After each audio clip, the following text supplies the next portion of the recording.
Bismillahirrahmanirrahim. Assalamualaikum warahmatullahi wabarakatuh. Yang terhormat dosen pengampu mata kuliah seminar proposal Ibu Dr. Siti Maryam MPD serta Ibu Aprila Adawiyah MPD.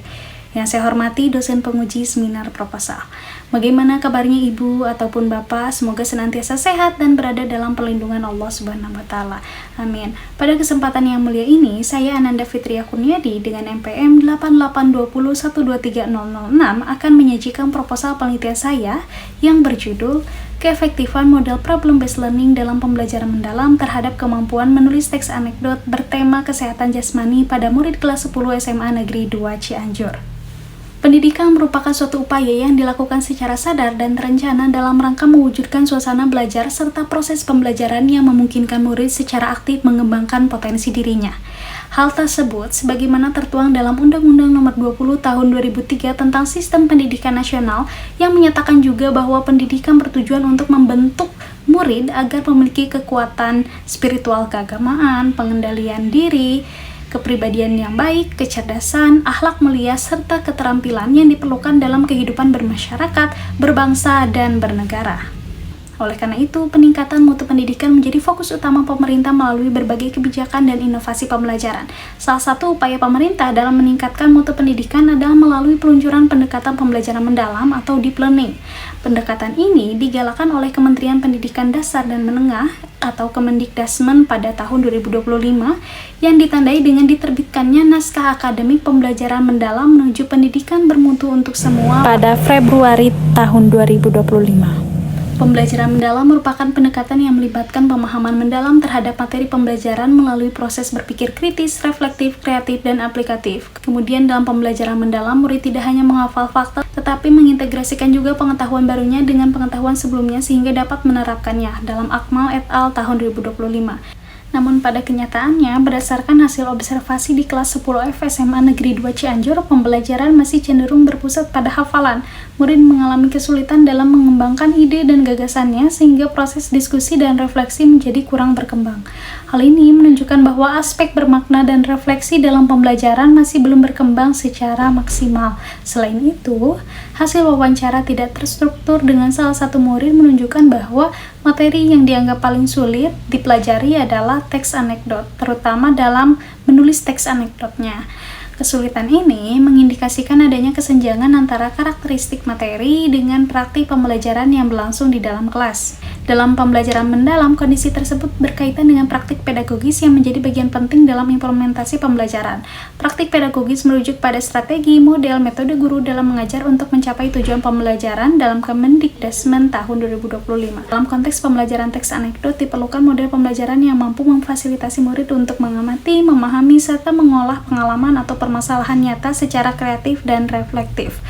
Teks anekdot merupakan teks naratif yang mengandung unsur humor dan kritik sosial serta bersumber dari peristiwa faktual yang dekat dengan kehidupan.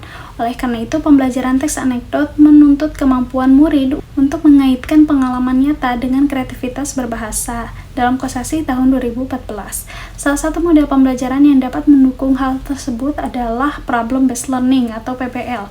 Model ini memanfaatkan permasalahan nyata sebagai sarana untuk mendorong murid mengembangkan kemampuan berpikir, keterampilan pemecahan masalah, serta kemandirian dalam belajar. Dalam Rusman tahun 2010. Dalam implementasinya, guru berperan sebagai fasilitator yang merancang pembelajaran berbasis masalah serta mendorong murid untuk melakukan inquiry, refleksi, dan pembelajaran kolaboratif dalam Rusman tahun 2010. Dengan demikian, PBL tidak hanya berorientasi pada penguasaan materi, tetapi juga pada pengembangan keterampilan berpikir kritis dan pemecahan masalah, refleksi, dan pembelajaran yang kolaboratif. Berdasarkan uraian tersebut, model problem-based learning dinilai relevan untuk diterapkan dalam pembelajaran mendalam mengenai teks anekdot. Hal ini diperkuat oleh berbagai penelitian yang menunjukkan bahwa penerapan PBL efektif dalam meningkatkan keterampilan menulis teks anekdot seperti penelitian sebelumnya oleh Salwa et al. Tahun 2025, Karyasi et al. 2025, selanjutnya penelitian oleh Zain 2024, Hasibuan et al. Tahun 2024 yang membuktikan bahwa model problem-based learning dapat meningkatkan kemampuan menulis teks anekdot.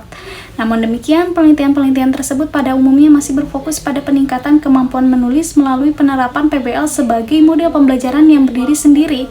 dan belum berorientasi pada pembelajaran mendalam, ini menjadi arah kebijakan pembelajaran di Indonesia. Di samping itu, penelitian terdahulu belum secara spesifik menggunakan tema kesehatan jasmani dalam penulisan teks anekdotnya. Berdasarkan uraian tersebut, penelitian ini penting untuk dilaksanakan agar dapat memberikan gambaran penerapan model PBL dalam pembelajaran mendalam serta menguji keefektifannya terhadap kemampuan menulis teks anekdot bertema kesehatan jasmani. Penelitian ini diharapkan dapat memberikan bukti empiris mengenai keefektifan model PBL dalam pembelajaran mendalam terhadap kemampuan menulis teks anekdot. Penelitian ini bertujuan untuk ikut berkontribusi dalam pengembangan pembelajaran bahasa Indonesia yang selaras dengan kebijakan pendidikan terkini serta memberikan alternatif model pembelajaran yang lebih efektif dalam meningkatkan keterampilan menulis murid. Pesan masalahnya yaitu yang pertama, pada aspek keterampilan berbahasa, fokus penelitian ini adalah keterampilan menulis, khususnya menulis teks anekdot. Yang kedua, analisis keterampilan menulis teks anekdot dilihat dari aspek struktur teks, yaitu orientasi, komplikasi, krisis, reaksi, dan koda, serta kaidah kebahasaan yang digunakan dalam teks anekdot. Yang ketiga, model pembelajaran yang digunakan dalam penelitian ini adalah model problem-based learning dalam pembelajaran mendalam. Rumusan masalahnya yaitu yang pertama, bagaimanakah penerapan model problem-based learning dalam pembelajaran mendalam terhadap kemampuan menulis teks anekdot bertema kesehatan jasmani pada murid kelas 10 SMA Negeri 2 Cianjur. Yang kedua, bagaimanakah hasil menulis teks anekdot bertema kesehatan jasmani murid kelas 10 SMA Negeri 2 Cianjur sebelum pretest dan setelah posttest menerapkan model problem-based learning dalam pembelajaran mendalam. Kemudian, yang ketiga, bagaimanakah keefektifan model problem-based learning dalam pembelajaran mendalam terhadap kemampuan menulis teks anekdot bertema kesehatan jasmani pada murid kelas 10 SMA Negeri 2 Cianjur. Selanjutnya, tujuan penelitiannya ada 3 juga, yaitu yang pertama, untuk mendeskripsikan penerapan model problem-based learning dalam pembelajaran mendalam terhadap kemampuan menulis teks anekdot bertema kesehatan jasmani pada murid kelas 10 SMA Negeri 2 Cianjur. Untuk mendeskripsikan hasil menulis teks anekdot bertema kesehatan jasmani murid kelas 10 SMA Negeri 2 Cianjur sebelum pretest dan setelah posttest menerapkan model problem-based learning dalam pembelajaran mendalam. Yang ketiga, untuk mendeskripsikan keefektifan model problem-based learning dalam pembelajaran mendalam terhadap kemampuan menulis teks anekdot bertema kesehatan jasmani pada murid kelas 10 SMA Negeri 2 Cianjur. Penelitian ini dapat bermanfaat bagi perkembangan pendidikan bahasa dan sastra Indonesia atau PBSI, khususnya dalam memperkaya khazanah teoritis pembelajaran mendalam yang berfokus pada pemaknaan dan refleksi sebagai inti proses pembelajaran pada pembelajaran bahasa Indonesia. Bagi guru, penelitian ini dapat menjadi alternatif dalam memilih model pembelajaran yang efektif dan inovatif dalam pembelajaran mendalam. Bagi murid, penelitian ini diharapkan dapat mengembangkan kemampuan memaknai, merefleksi pembelajaran, serta mengembangkan kemampuan menulis secara lebih terstruktur, kreatif, dan kritis. Bagi sekolah, penelitian ini dapat menjadi bahan pertimbangan dalam meningkatkan mutu pembelajaran bahasa Indonesia. Baik, selanjutnya tinjauan teoretis. 1. Pembelajaran mendalam. A. Konsep pembelajaran mendalam. Pembelajaran mendalam atau deep learning merupakan salah satu pendekatan dalam pembelajaran yang menekankan pada proses pemahaman bermakna, keterlibatan aktif, serta refleksi dalam belajar dalam Hasanah tahun 2025. Sejalan dengan itu, Zainur et al. Tahun 2026 menjelaskan bahwa pembelajaran mendalam menekankan pemahaman konsep materi secara reflektif, kritis, dan aplikatif sehingga murid tidak hanya mengetahui materi, tetapi mampu menghubungkan pengetahuan dengan pengalaman nyata. Secara konseptual, istilah deep learning pertama kali diperkenalkan oleh Ferenc Marton dan Roger Saljo dalam studi mereka mengenai pendekatan belajar mahasiswa. Mereka menyatakan bahwa pembelajaran mendalam ditandai oleh upaya murid untuk memahami makna materi secara substansial, bukan sekadar menghafal informasi dalam Hasanah tahun 2025. Meaningful learning dipelopori oleh pandangan Ausubel, yaitu pembelajaran menjadi bermakna ketika informasi baru dihubungkan dengan struktur kognitif yang sudah dimiliki murid sehingga pemahaman lebih stabil, mendalam, dan dapat diterapkan pada konteks lain dalam ISMA tahun 2025. Kemudian mindful learning dipelopori oleh pandangan Langer yang menekankan proses belajar yang disertai kesadaran penuh, keterbukaan terhadap informasi dapat meningkatkan perhatian, refleksi, dan keterlibatan murid dalam Agustina tahun 2025. Kemudian Joyful learning oleh Dewey, pembelajaran yang menyenangkan secara emosional mampu mendorong keterlibatan afektif murid dalam Dewantara tahun 2025.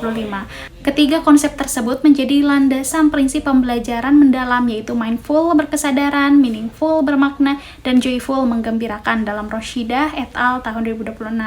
Kemudian peran guru dalam implementasi, yaitu guru berperan sebagai fasilitator, mediator, dan pembimbing yang merancang pengalaman belajar sehingga murid aktif membangun pengetahuan dan melakukan refleksi secara mandiri dalam Komara et al. 2026.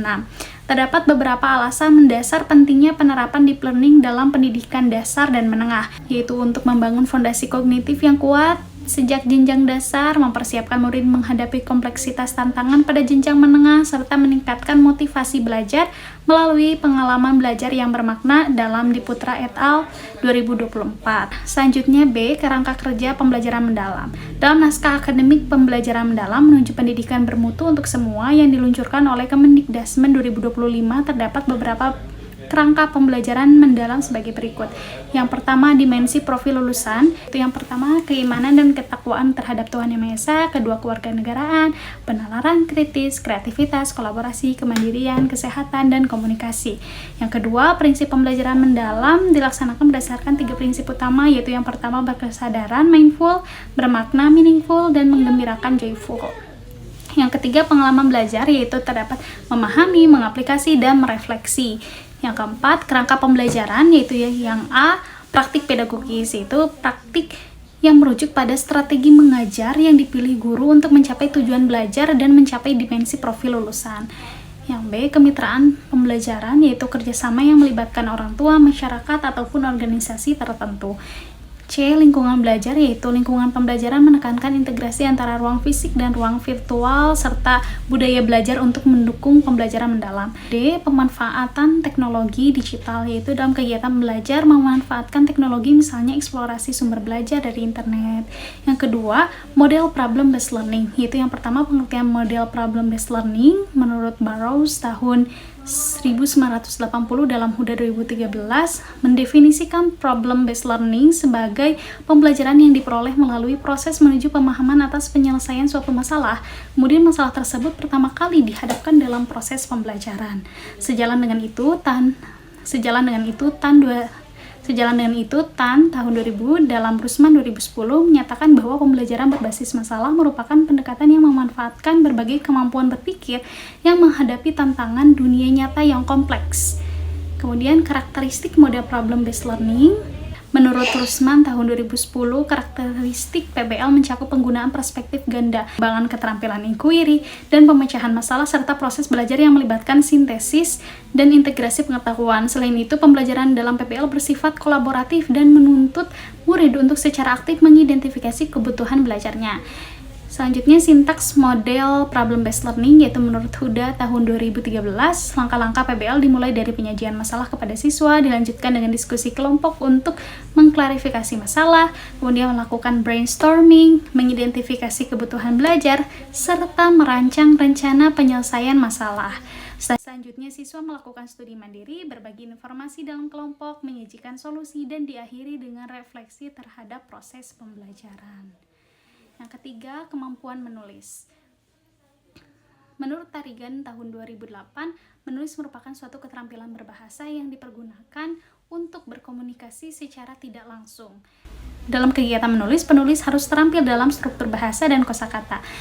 Selanjutnya, tujuan menulis menurut Tarigan tahun 2008. Selanjutnya, tahapan menulis menurut Yunus tahun 2014 menjelaskan bahwa menulis sebagai suatu proses melibatkan beberapa tahapan, yaitu prapenulisan, penulisan, dan pasca penulisan. Yang keempat, teks anekdot. Pengertiannya, Kosasi 2014 menyimpulkan bahwa anekdot merupakan teks berbentuk cerita yang memadukan unsur humor dengan kritik. Kosasi 2014 menjelaskan bahwa anekdot berfungsi sebagai sarana untuk menyampaikan sebuah kisah, baik yang bersifat fiksi ataupun non-fiksi. Struktur menurut Kosasi 2014, anekdot merupakan cerita, kisah, atau dialog singkat yang di dalamnya memuat tokoh, latar, serta alur peristiwa. Rangkaian peristiwa tersebut tersusun atas beberapa bagian, yaitu abstraksi, orientasi, komplikasi, yang di dalamnya terdapat krisis dan reaksi, serta koda. Kemudian kaidah kebahasaannya menurut Kosasi 2014, yaitu yang pertama, sering menggunakan kalimat langsung maupun tidak langsung dalam bentuk dialog antar tokoh. Yang kedua, banyak memakai penyebutan tokoh orang ketiga tunggal baik dengan nama asli tokoh faktual maupun nama yang disamarkan. Yang ketiga, kerap memanfaatkan keterangan waktu. Yang keempat, banyak menggunakan kata kerja material, yaitu kata kerja yang menunjukkan aktivitas. Kemudian, penelitian terdahulu oleh Salwa et al. 2025, Karyasih et al. 2025, Zain 2024, dan Hasibuan et al. 2024 telah membuktikan bahwa penerapan model problem-based learning dapat meningkatkan kemampuan menulis teks anekdot, sehingga model problem-based learning dapat digunakan dalam penelitian ini. Berdasarkan penjelasan tadi, maka kerangka berpikirnya sebagai berikut. Pembelajaran dalam kelas 10F masih cenderung berpusat pada hafalan daripada pemaknaan. Kondisi ini berdampak pada kemampuan murid dalam berdiskusi dan berefleksi, dan kesulitan dalam menulis teks anekdot. Implementasi pembelajaran mendalam memerlukan strategi yang tepat agar tujuan dapat tercapai secara optimal. Model problem-based learning atau PBL hadir sebagai salah satu strategi yang dapat digunakan untuk mendukung pembelajaran mendalam. PBL menekankan pada penyajian masalah kontekstual, kegiatan diskusi, kolaborasi, proses pemecahan masalah, serta refleksi, sehingga mampu mendorong keterlibatan aktif murid dan meningkatkan kemampuan berpikir kritis serta kreatif. Dengan demikian, penggunaan PBL dalam konteks pembelajaran diduga dapat memberikan pengaruh yang lebih signifikan terhadap kemampuan menulis teks anekdot bertema kesehatan jasmani. Berdasarkan hal tersebut, penelitian ini dirancang dengan membandingkan pembelajaran mendalam tanpa PBL dan pembelajaran mendalam yang dipadukan dengan model problem-based learning. Perbedaan hasil kemampuan menulis teks anekdot antara kedua kelompok tersebut kemudian dianalisis untuk melihat pengaruh penerapan PBL. Hipotesis dalam penelitian ini adalah sebagai berikut. Selanjutnya, metode penelitian. Menurut Mardalis 2014 halaman 24, metode adalah suatu cara atau teknis yang dilakukan oleh seorang peneliti dalam melakukan suatu penelitian. Kemudian metode penelitian yang akan digunakan adalah metode eksperimen. Sugiono 2012 halaman 107, metode penelitian eksperimen dapat diartikan sebagai metode penelitian yang digunakan untuk mencari pengaruh perlakuan tertentu terhadap yang lain dalam kondisi yang dikendalikan.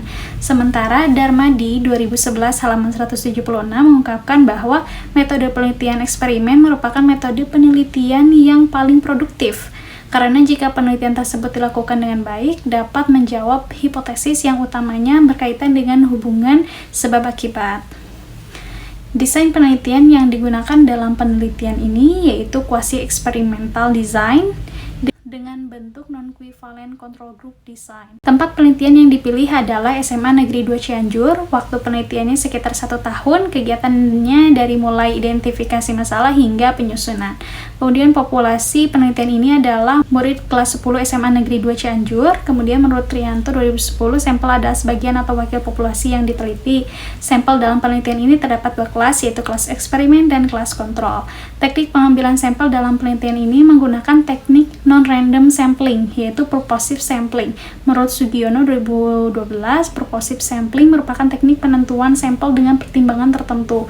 Kemudian variabel penelitiannya terdapat variabel bebas, yaitu model problem-based learning, variabel kontrolnya pembelajaran mendalam, variabel terikatnya kemampuan menulis teks anekdot bertema kesehatan jasmani. Kemudian teknik pengumpulan data menggunakan teknik tes dan non-tes, yaitu dengan instrumen lembar tes dan lembar observasi. Menurut Sugiono 2012, analisis data kuantitatif menggunakan statistik deskriptif dan inferensial untuk menguji hipotesis. Analisis deskriptif digunakan untuk mendeskripsikan data hasil penelitian. Data yang dideskripsikan meliputi hasil observasi, keterlaksanaan pembelajaran, serta hasil pretest dan posttest. Teknik pengolahan lembar observasi yaitu data observasi akan menggunakan skala Likert 1-4. Kemudian menghitung persentase aktivitas apakah termasuk kategori sangat baik atau sangat kurang. Kemudian data pretest, posttest pada kelas kontrol dan kelas eksperimen akan menggunakan statistik deskriptif juga, yaitu meliputi nilai minimum, maksimum, rata-rata, dan simpangan baku. Kemudian pengolahan data dilakukan dengan bantuan program JASP. Selanjutnya, menggunakan statistik inferensial untuk menguji hipotesis. Yang pertama, melakukan uji prasyarat terlebih dahulu, yaitu uji normalitas dan homogenitas. Jika data berdistribusi normal dan datanya homogen, maka dilaksanakan uji yang selanjutnya, yaitu uji paired sample t-test. Setelah uji itu, kemudian uji n-gain untuk melihat peningkatannya. Selanjutnya berikut daftar pustakanya. Mohon bantuannya ya Ibu atau Bapak. Terima kasih sudah menyimak video ini sampai selesai. Wassalamualaikum warahmatullahi wabarakatuh.